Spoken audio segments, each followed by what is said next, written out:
The Global Quran, a dynamic comprehension, a human perspective. Chapter 1, The Cow, Part 7.1. Social and legal obligations, addressing some questions. Dedicated to the blessed.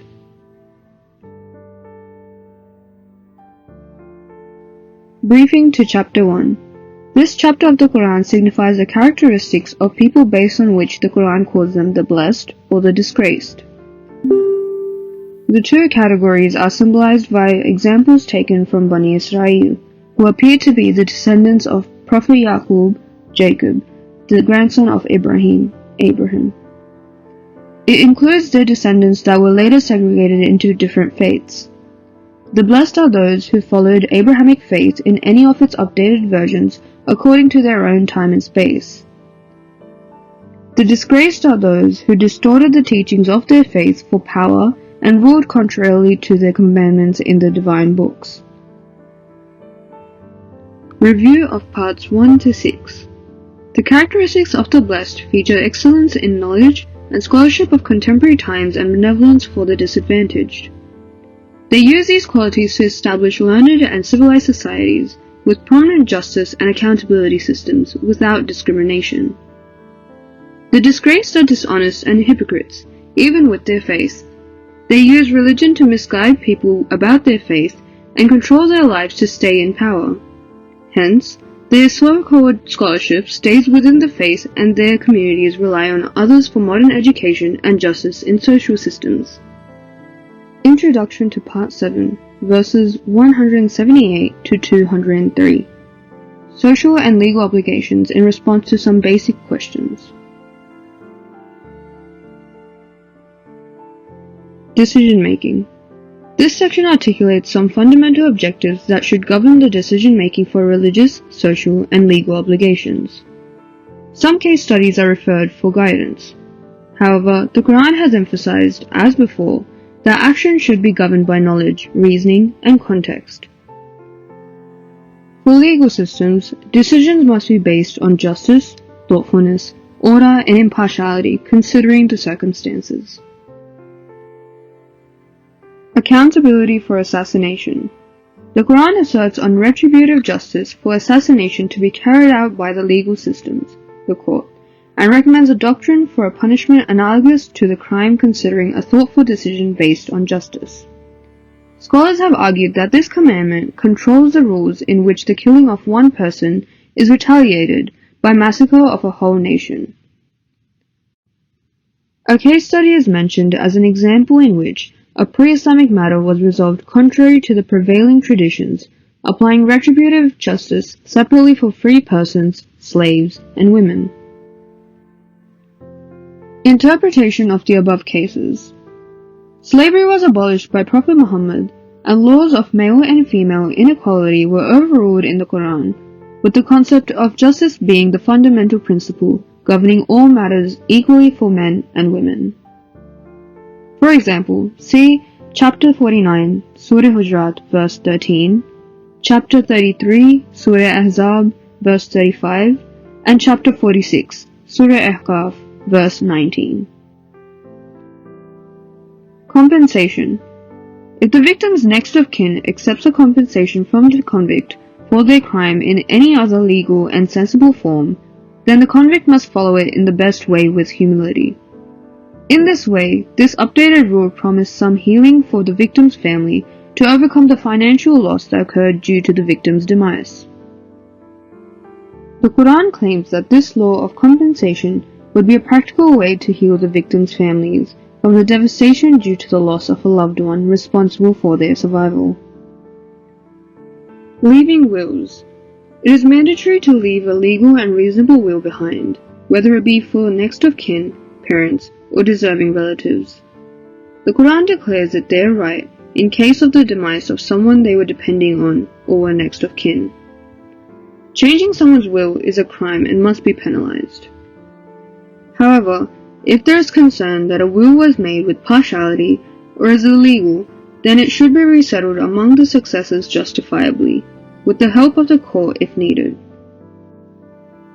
The believer should know that if the erroneous will is not corrected, the responsible deceased shall be penalized, otherwise God forgives mistakes with kindness.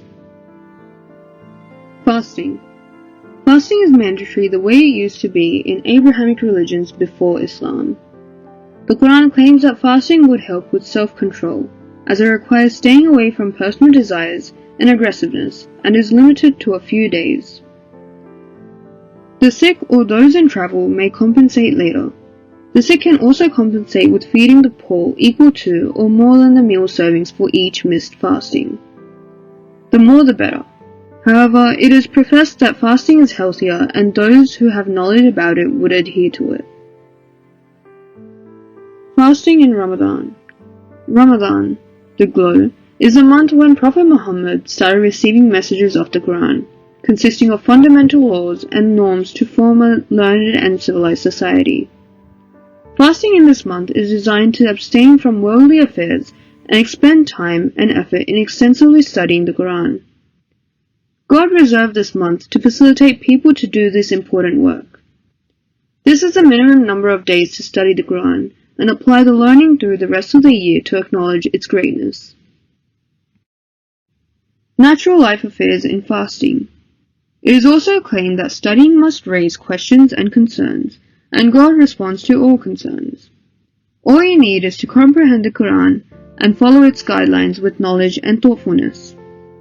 It is advised that while people should fast and study the Quran in the day, they may enjoy a normal life after the sunset until the silver lining of the next dawn appears, then fast for the day.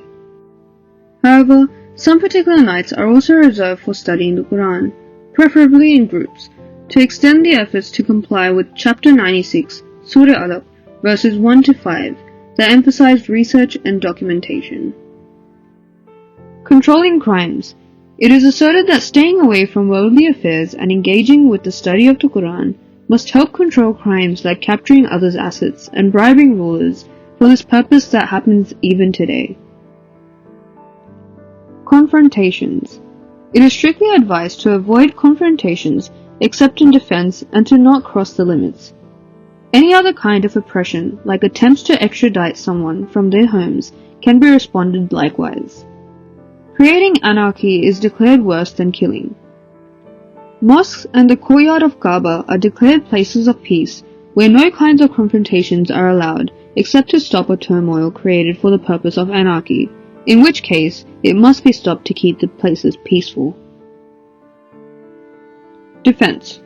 Although confrontation is not permitted in sacred months, it is allowed in defense. That is, if someone attempts to ruin the sacredness of these months, then they can be responded in the right way, sticking to God's commands and limitations. In that case, God supports the righteous. Hajj. One of the sacred months is reserved for the pilgrimage called Hajj. Another form of pilgrimage, Umrah, which may be performed any time, may also be performed before Hajj by foreigners. If there is a major constraint for Hajj, people may compensate by charity. Until this specific charity has been received, males have been advised not to shave their heads. However, if someone is sick or has some ailment that requires shaving, they can do so and compensate with more charity, or fast, whatever they can afford. If they choose to fast, then it is 3 days during Hajj and 7 days when they return. This 10-day fasting compensates for giving charity for those who have financial constraints. Trade after Hajj. Hajj must be free of personal desires, interests, and provocations. However, there is no harm in doing some business after Hajj. Particularly when returning from Mount Arafat, people should share information about the abundant provision of minerals near the sacred monument Muzdalifah. The Quran asserts that another purpose of gathering people at this place via Hajj was to give them an opportunity to seek God's blessings. Research shows that there are valuable minerals in the mountain that can be used in research and industry. Hajj and civil training.